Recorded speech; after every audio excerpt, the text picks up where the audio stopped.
Pernahkah kamu merasa hidupmu seperti jalan di tempat? Usaha terasa berat, rencana sering tertunda, dan apapun yang kamu kejar selalu seolah menjauh. Anehnya, di tengah kesulitan itu justru muncul kejadian-kejadian kecil yang tak masuk akal. Kehilangan, kegagalan, bahkan rasa lelah tanpa sebab. Justru inilah fase ketika seseorang sedang ditandai oleh rezeki besar, namun dengan cara yang tak banyak orang pahami dan sering disalahartikan sebagai nasib sial. Dan merasa hidupmu akhir-akhir ini aneh, bukan hanya sulit, tapi seolah penuh kejadian kecil yang melelahkan hati. Rezeki seret, usaha selalu tertunda, orang datang lalu pergi, dan pikiran tak pernah benar-benar tenang. Anehnya, semua itu terjadi justru saat kamu sedang berjuang paling keras. Menurut primbon Jawa kuno, kondisi seperti ini bukan sekedar nasib buruk. Justru inilah tanda halus bahwa rezeki besar sedang bergerak mendekat. Namun dengan cara yang menyakitkan, menguji kesabaran, dan sering membuat orang salah paham hingga nyaris menyerah sebelum waktunya tiba. Sebelum kita melangkah lebih jauh membahas tanda-tanda ini, mari sejenak kita tenangkan hati dan luruskan niat, agar apa yang kita dengar benar-benar menjadi pengingat dan bukan sekadar cerita. Untuk kamu yang sedang menyimak, silahkan tuliskan kota asalmu di kolom komentar sebagai bentuk kebersamaan dan doa yang saling terhubung. Semoga yang sedang memiliki hutang dimudahkan jalan pelunasannya, yang sedang sakit diberi kesembuhan, yang sedang mencari pekerjaan segera dipertemukan dengan pekerjaan yang diimpikan, dan semoga hidup kita semua selalu diselimuti keberkahan, ketenangan, serta kebahagiaan oleh Allah Subhanahu wa Ta'ala. Dalam primbon Jawa kuno, ada satu pemahaman yang seringkali sulit diterima oleh akal manusia modern. Rezeki besar hampir tidak pernah datang bersamaan dengan kenyamanan. Justru, ketika seseorang akan memasuki fase naik derajat, hidupnya lebih dulu diguncang oleh kehilangan demi kehilangan. Kehilangan ini bisa berbentuk apa saja: uang yang habis tanpa sebab jelas, usaha yang tiba-tiba macet, rencana matang yang runtuh di detik terakhir, bahkan hilangnya orang-orang yang selama ini dianggap paling dekat. Bagi kebanyakan orang, kehilangan adalah tanda kegagalan. Namun menurut primbon, kehilangan adalah tanda pembersihan jalan. Leluhur Jawa meyakini bahwa rezeki memiliki wadah. Jika wadah itu masih penuh dengan beban lama, kesombongan, ketergantungan, luka batin, atau niat yang belum lurus, maka rezeki besar tidak akan pernah masuk. Maka alam bekerja dengan caranya sendiri, mengosongkan wadah itu, meski caranya terasa menyakitkan. Di fase ini, seseorang sering merasa seperti sedang diseret mundur oleh kehidupan. Setiap kali mencoba bangkit, selalu saja ada hal yang runtuh. Banyak yang mulai mempertanyakan diri sendiri, merasa bodoh, merasa salah jalan, bahkan menyalahkan takdir. Padahal menurut Primbon, semakin sering seseorang diuji dengan kehilangan tanpa kesalahan besar, semakin besar kemungkinan ia sedang dipersiapkan untuk sesuatu yang tidak biasa. Yang membuat fase ini semakin berat adalah rasa tidak dimengerti oleh sekitar. Orang-orang hanya melihat hasil, bukan proses. Mereka melihat kegagalan, bukan pembentukan. Akibatnya, mereka mulai meremehkan, menjauh, bahkan meragukan kemampuan kita. Inilah ujian mental pertama. Apakah kita ikut percaya pada penilaian manusia, atau tetap bertahan pada keyakinan bahwa hidup tidak sesempit yang terlihat saat ini? Primbon menyebut fase ini sebagai ngelmu sepi, masa di mana seseorang dipaksa belajar berdiri sendiri. Bantuan seolah menghilang, pintu satu persatu tertutup, dan solusi terasa semakin jauh. Namun justru disinilah karakter sejati seseorang dibentuk. Mereka yang mampu bertahan tanpa mengorbankan kejujuran, tanpa menghalalkan Tak sedikit orang gagal di bab ini. Mereka menyerah terlalu cepat, memilih jalan pintas, atau mengutuk keadaan. Padahal, jika mereka bertahan sedikit lebih lama, mereka akan menyadari bahwa kehilangan yang mereka alami sebenarnya menghindarkan mereka dari kerugian yang lebih besar di masa depan. Banyak orang baru menyadari ini bertahun-tahun kemudian, ketika melihat bahwa kegagalan lama justru menyelamatkan mereka dari jalan hidup yang salah. Di titik inilah Primbon memberikan pesan halus. Jangan takut kehilangan. Takutlah jika tidak pernah diuji. Karena hidup yang tidak pernah diuji biasanya adalah hidup yang tidak sedang dipersiapkan untuk perubahan besar. Kehilangan bukan akhir, melainkan tanda bahwa sesuatu sedang digeser, ditata ulang, dan diarahkan ulang. Bab ini adalah pondasi dari seluruh perjalanan.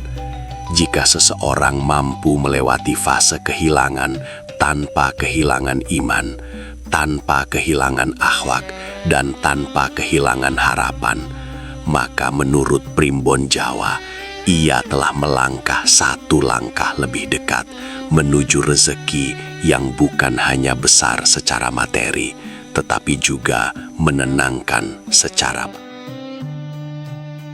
Dan inilah yang tidak banyak orang sadari.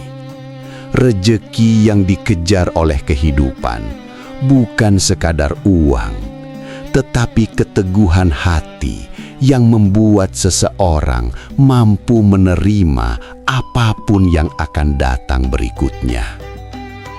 Bab pertama ini memang paling menyakitkan, namun juga yang paling menentukan. Setelah fase kehilangan datang silih berganti, manusia biasanya memasuki tahap yang jauh lebih berat namun jarang disadari. Kegelisahan batin tanpa sebab yang jelas. Menurut Primbon Jawa, inilah tanda bahwa arah hidup seseorang sedang diputar secara perlahan. Bukan dipatahkan, bukan dihancurkan, tetapi dialihkan menuju jalur yang sama sekali berbeda dari yang selama ini dibayangkan. Di fase ini, hidup dari luar tampak berjalan biasa saja. Tidak ada musibah besar, tidak ada kehancuran nyata. Namun di dalam hati, muncul perasaan asing yang sulit dijelaskan. Tidur tidak lagi nyenyak, pikiran terus bekerja bahkan saat tubuh lelah. Dan hati terasa kosong, meski dikelilingi banyak orang. Primbon menyebut kondisi ini sebagai rasa kegawa, perasaan dibawa ke arah yang belum dipahami. Konflik batin mulai muncul ketika seseorang mencoba melawan perasaan ini. Ia memaksa diri untuk tetap produktif, tetap tersenyum, dan tetap terlihat kuat. Namun semakin dipaksakan, kegelisahan justru semakin dalam. Menurut ajaran leluhur, kegelisahan ini bukan musuh, melainkan sinyal. Tanda bahwa ada bagian hidup yang sudah tidak selaras dengan takdir yang sedang disiapkan. Yang membuat fase ini semakin berat adalah munculnya rasa ragu terhadap diri sendiri. Seseorang mulai mempertanyakan keputusan-keputusan lama. Apakah selama ini aku salah jalan? Apakah usahaku sia-sia? Mengapa hidup terasa hambar, padahal tidak kekurangan apa-apa? Pertanyaan-pertanyaan ini bukan tanda kelemahan, melainkan proses pembongkaran batin. Primbon mengajarkan bahwa sebelum rezeki besar datang, keyakinan lama harus diuji ulang. Di titik ini, banyak orang tergoda untuk mengambil jalan pelarian. Ada yang sibuk tanpa arah, ada pula yang mengejar validasi. Ada pula yang mulai menghalalkan cara agar hidup terasa berarti kembali. Inilah titik rawan. Primbon menegaskan bahwa orang yang sedang dikejar rezeki besar akan diuji justru dengan pilihan-pilihan yang tampak sepele, namun beresiko mengotori hati. Sekali hati ternoda, arah rezeki bisa berubah. Gelisah juga sering muncul karena seseorang mulai kehilangan kenyamanan lama. Hal-hal yang dulu terasa menyenangkan, kini tidak lagi memuaskan. Lingkungan terasa sempit, percakapan terasa hampa, dan rutinitas terasa menguras jiwa. Ini bukan karena hidup memburuk, tetapi karena batin sedang ditarik naik. Menurut Primbon, rezeki besar tidak bisa dititipkan pada jiwa yang masih terikat pada kesenangan lama. Pada fase ini pula, hubungan dengan orang lain diuji secara halus. Ada jarak yang tercipta, ada kesalahpahaman kecil yang membesar, dan ada rasa tidak lagi sefrekuensi. Primbon memandang ini sebagai proses penyaringan. Bukan semua orang harus ikut dalam perjalanan berikutnya. Ada yang hanya menemani sampai batas tertentu, lalu dilepaskan agar tidak menjadi beban di tahap selanjutnya. Bab ini banyak orang gagal memahaminya karena menganggap kegelisahan sebagai tanda depresi atau kesialan. Padahal dalam Primbon Jawa, kegelisahan batin seringkali merupakan tanda awal kebangkitan arah hidup. Jiwa yang akan menerima tanggung jawab lebih besar memang harus lebih peka, lebih dalam, dan lebih jujur pada dirinya sendiri. Mereka yang berhasil melewati fase ini biasanya bukan yang paling cerdas atau paling kuat, melainkan yang paling berani untuk diam dan mendengarkan isi hatinya. Mereka mulai belajar membedakan mana keinginan dan mana panggilan hidup. Mereka berhenti memaksakan rencana lama dan mulai membuka diri pada kemungkinan baru, meski belum sepenuhnya jelas. Bab ini adalah jembatan antara kehilangan dan perubahan.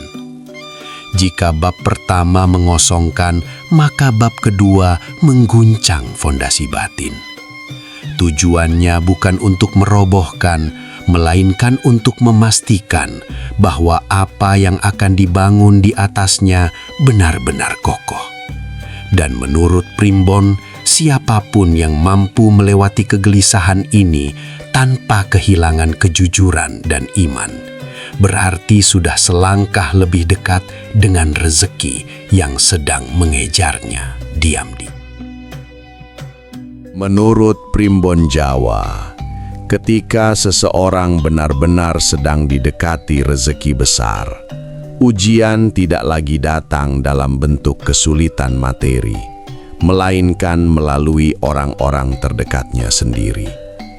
Inilah fase yang paling menyakitkan, karena serangannya tidak terlihat sebagai musuh, tetapi hadir dalam rupa kasih, keakraban, dan kepercayaan. Di tahap ini, seseorang mulai merasakan perubahan sikap dari lingkungan sekitarnya. Orang yang dulu mendukung perlahan menjadi dingin. Yang biasanya mendengarkan kini sering meremehkan. Bahkan ada yang tanpa sadar melontarkan kata-kata yang menusuk batin, seolah meragukan kemampuan, niat, dan masa depan. Dalam Primbon, ini disebut wewarah pamisah, ujian pemisah yang bertujuan menguatkan tekad jiwa. Konflik batin pun memuncak. Di satu sisi, ada keinginan untuk menjelaskan diri, membela niat baik, dan mencari pengakuan. Namun di sisi lain, hati merasa lelah dan memilih diam. Primbon mengajarkan bahwa rezeki besar tidak pernah tumbuh dari kebutuhan untuk diakui, melainkan dari keteguhan hati yang tidak bergantung pada penilaian manusia. Yang paling berat adalah ketika ujian ini datang dari keluarga sendiri. Saran yang terdengar peduli justru berubah menjadi tekanan.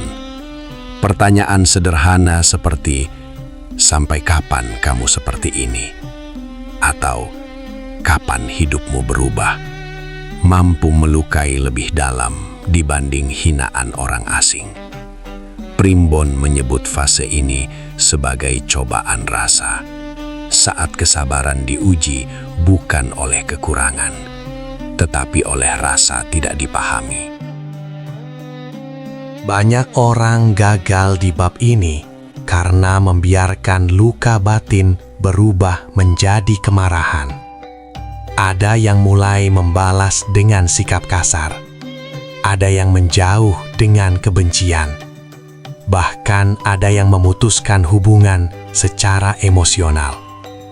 Padahal menurut Primbon, rezeki yang bersih hanya akan mendekat pada hati yang tidak menyimpan dendam. Luka boleh ada, tetapi dendam adalah racun yang menghalangi jalan hidup. Di sisi lain, muncul pula rasa iri dari lingkungan sekitar. Ketika seseorang mulai berubah secara batin, lebih tenang, lebih fokus, lebih tertutup, orang lain justru merasa terancam. Tanpa disadari, ada yang mulai membandingkan, menyindir, bahkan menyebarkan keraguan.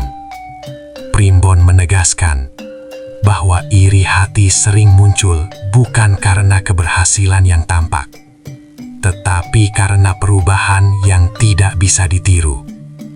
Fase ini juga menguji keikhlasan dalam berbagi. Ada permintaan tolong yang datang bertubi-tubi. Ada beban emosional orang lain yang tiba-tiba dititipkan.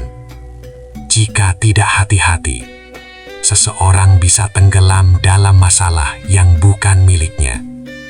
Primbon Jawa mengingatkan bahwa menolong tidak selalu berarti memikul semuanya. Di tengah badai ini, seseorang mulai belajar batasan. Ia belajar berkata cukup tanpa rasa bersalah. Ia belajar diam tanpa kehilangan empati. Dan yang terpenting, ia belajar mempercayai proses meski harus berjalan sendirian. Inilah tanda kedewasaan batin yang jarang dimiliki, namun sangat dibutuhkan sebelum rezeki besar diturunkan. Menariknya, Primbon menyebut bahwa pada fase ini sering muncul satu sosok yang berbeda. Bukan yang paling dekat, bukan yang paling lama dikenal, tetapi seseorang yang hadir dengan ketenangan. Bisa berupa teman lama yang tiba-tiba muncul, orang asing yang memberi nasihat sederhana, atau bahkan peristiwa kecil yang menyentuh hati. Sosok ini bukan penyelamat, melainkan pengingat bahwa jalan ini tidak salah. Bab ketiga ini adalah titik seleksi. Mereka yang masih menggantungkan kebahagiaan pada penerimaan orang lain biasanya akan berhenti di sini. Namun mereka yang mampu berdamai dengan kesendirian, tetap berbuat baik tanpa tepuk tangan, dan menjaga hati tetap bersih di tengah luka, justru sedang ditempa menjadi wadah rezeki yang lebih besar. Menurut Primbon Jawa, rezeki tidak akan mendekati orang yang mudah goyah oleh ucapan manusia, karena rezeki membawa amanah, dan amanah hanya dititipkan pada hati yang kuat. Bab ini mungkin terasa paling sepi, tetapi justru disinilah fondasi kekuatan sejati dibangun. Dan tanpa disadari, setelah ujian dari orang terdekat ini dilewati, arah hidup mulai berubah secara perlahan. Pintu-pintu yang dulu tertutup mulai menunjukkan celah. Peluang kecil mulai muncul. Namun semua itu hanyalah awal, karena ujian terbesar belum sepenuhnya berakhir. Masih ada satu fase penentuan yang akan membalikkan pemahaman banyak orang tentang arti rezeki yang sebenarnya. Menurut Primbon Jawa kuno, setelah seseorang lolos dari ujian batin dan tekanan sosial, rezeki tidak langsung datang dalam bentuk kemudahan.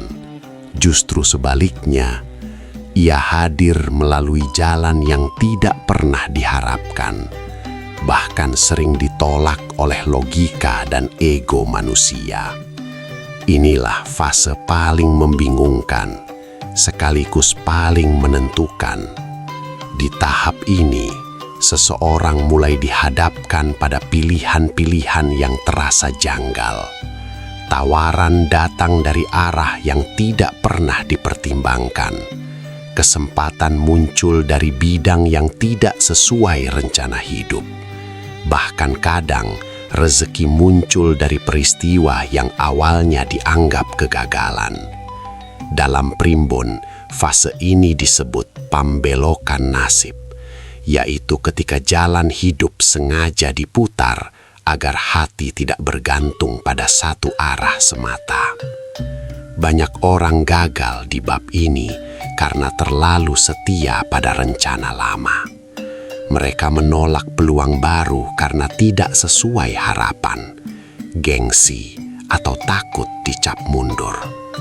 Padahal Primbon mengingatkan, rezeki tidak selalu datang lewat pintu yang kita jaga, tetapi sering masuk lewat jendela yang kita abaikan. Disinilah kerendahan hati diuji secara nyata. Konflik batin semakin tajam. Di satu sisi, ada keinginan untuk tetap bertahan pada impian awal yang sudah diperjuangkan lama. Di sisi lain, muncul tanda-tanda bahwa jalan tersebut semakin sempit. Kegagalan kecil berulang, hambatan muncul tanpa sebab jelas, dan energi seolah terkuras tanpa hasil.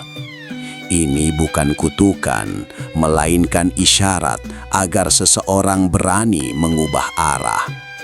Primbon Jawa menyebut bahwa pada fase ini sering muncul mimpi-mimpi aneh, bukan mimpi indah, melainkan simbolik. Jalan bercabang, pintu tertutup, air keruh yang tiba-tiba jernih, atau cahaya kecil di tempat gelap.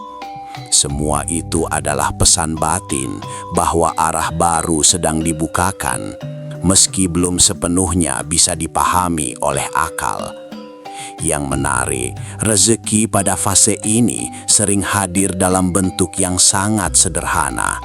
Bukan uang besar, bukan jabatan tinggi, melainkan pertemuan, keterampilan, atau ide kecil yang terasa sepele.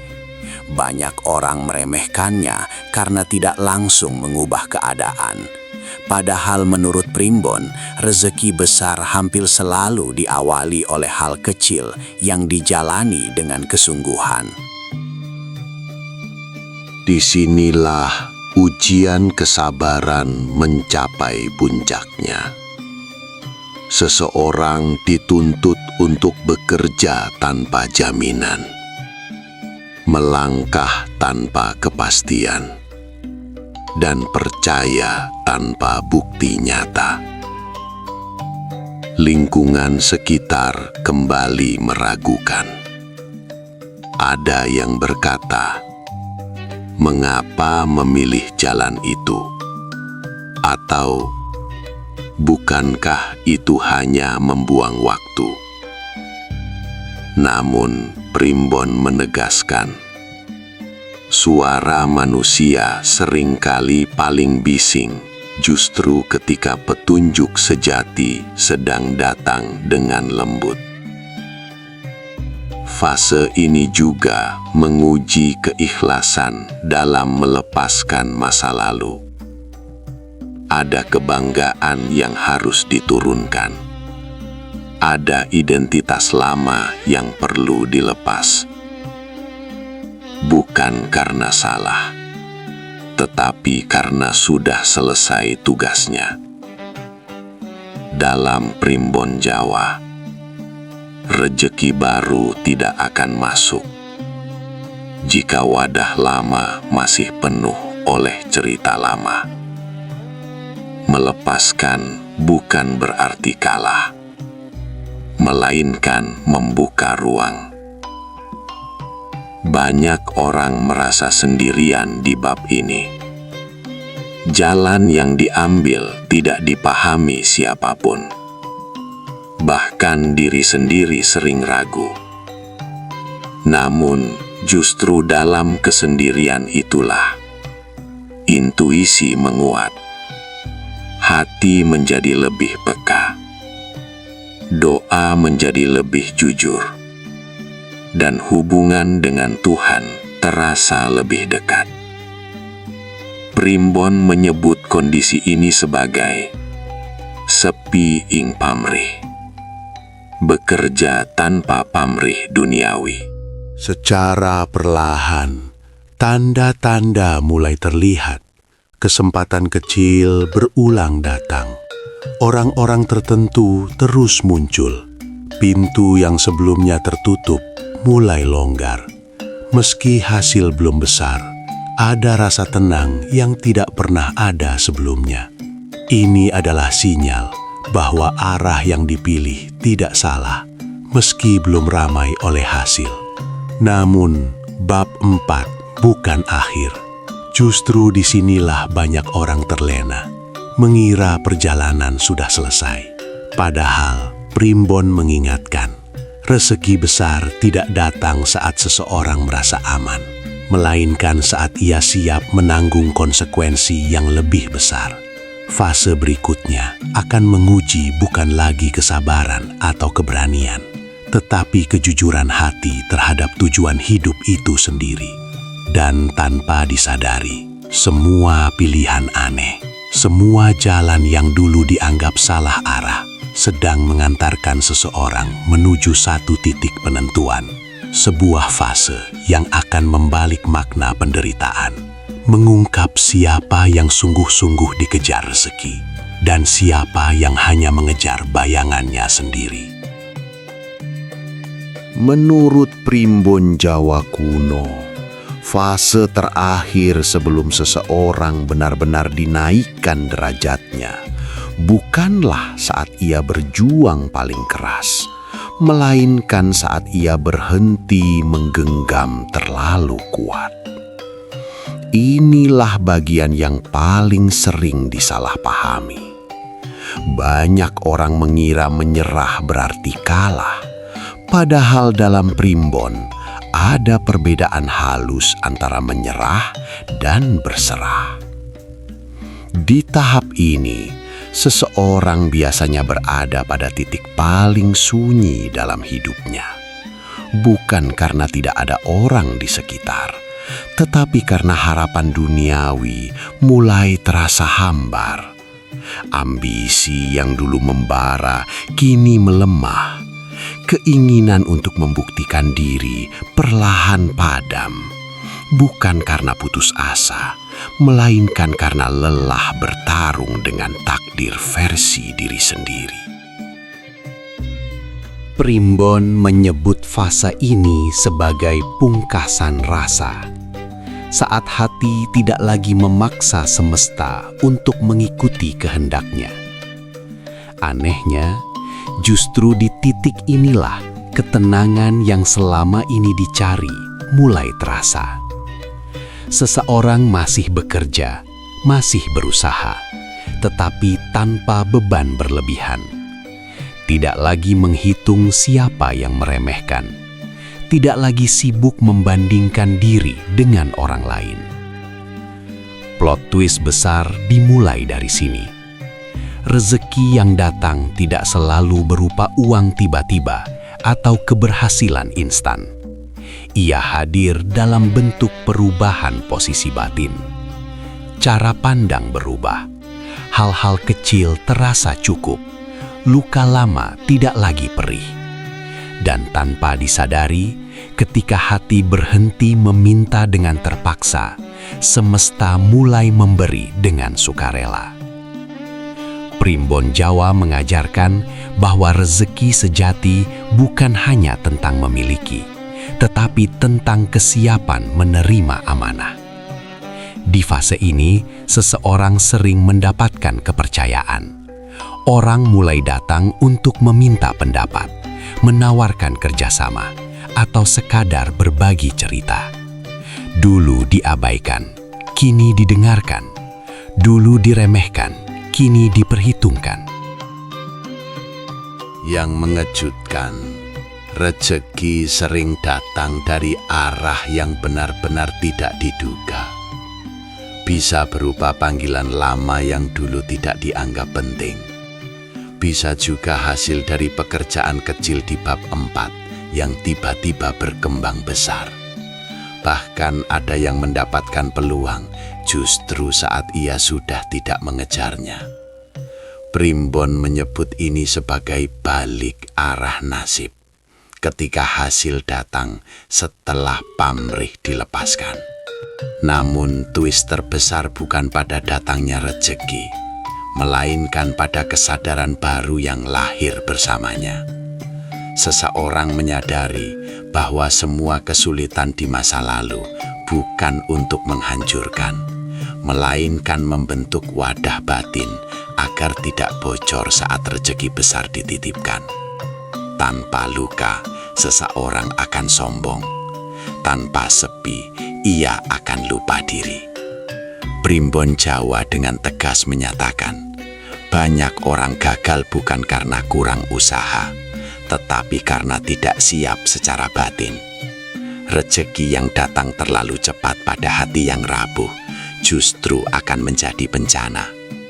Maka penundaan, kehilangan dan penolakan di masa lalu ternyata adalah bentuk perlindungan yang tidak disadari. Di titik ini, seseorang mulai melihat masa lalunya dengan sudut pandang berbeda.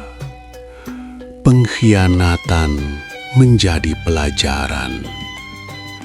Kegagalan menjadi arah. Kesendirian menjadi guru. Bahkan orang-orang yang dulu melukai kini tidak lagi dibenci. Bukan karena dilupakan, tetapi karena sudah tidak berkuasa atas perasaan. Inilah puncak dari plot twist Primbon. Rezeki tidak pernah benar-benar pergi. Ia hanya menunggu hati siap.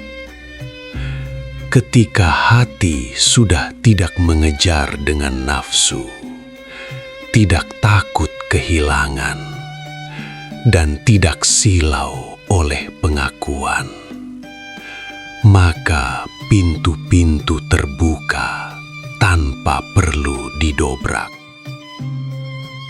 Pada fase ini pula, seseorang diuji terakhir kali. Apakah ia akan kembali terikat pada dunia saat rezeki datang, atau tetap rendah hati dan sadar bahwa semua hanyalah titipan? Primbon menyebut, siapa yang gagal di ujian terakhir ini akan kembali diputar nasibnya. Namun siapa yang lulus akan menikmati kestabilan yang panjang, bukan hanya keberuntungan sesaat. Akhirnya, seseorang memahami bahwa hidup tidak pernah tentang siapa yang paling cepat sampai, tetapi siapa yang paling siap saat tiba. Rezeki bukan hadiah bagi yang paling ambisius, melainkan amanah bagi yang paling matang secara batin. Dan di sanalah seseorang berdiri, bukan sebagai pemenang yang berteriak, tetapi sebagai jiwa yang tenang.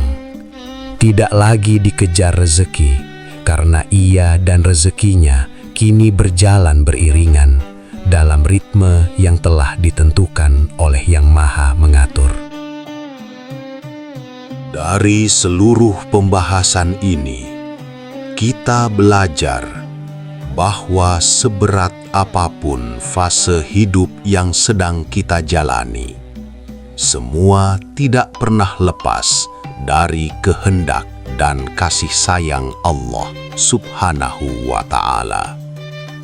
Primbon hanya menjadi pengingat tentang tanda-tanda kehidupan, namun petunjuk sejati tetap datang dari iman, doa, dan keikhlasan hati. Jangan biarkan rasa putus asa mengalahkan keyakinan, karena Allah tidak pernah salah memilih waktu terbaik untuk hamba-Nya. Tetaplah berusaha, jaga akhlak, bersihkan niat, dan sandarkan setiap langkah hanya kepada-Nya. Jika pembahasan ini memberi makna dan ketenangan di hati Anda, mohon dukung dengan menekan tombol like dan subscribe, agar lebih banyak kebaikan dan pengingat seperti ini bisa terus dibagikan. Terima kasih telah menyimak hingga akhir. Semoga hidup kita semua selalu berada dalam lindungan, keberkahan, dan ridho Allah Subhanahu wa Ta'ala. Sampai jumpa di video berikutnya.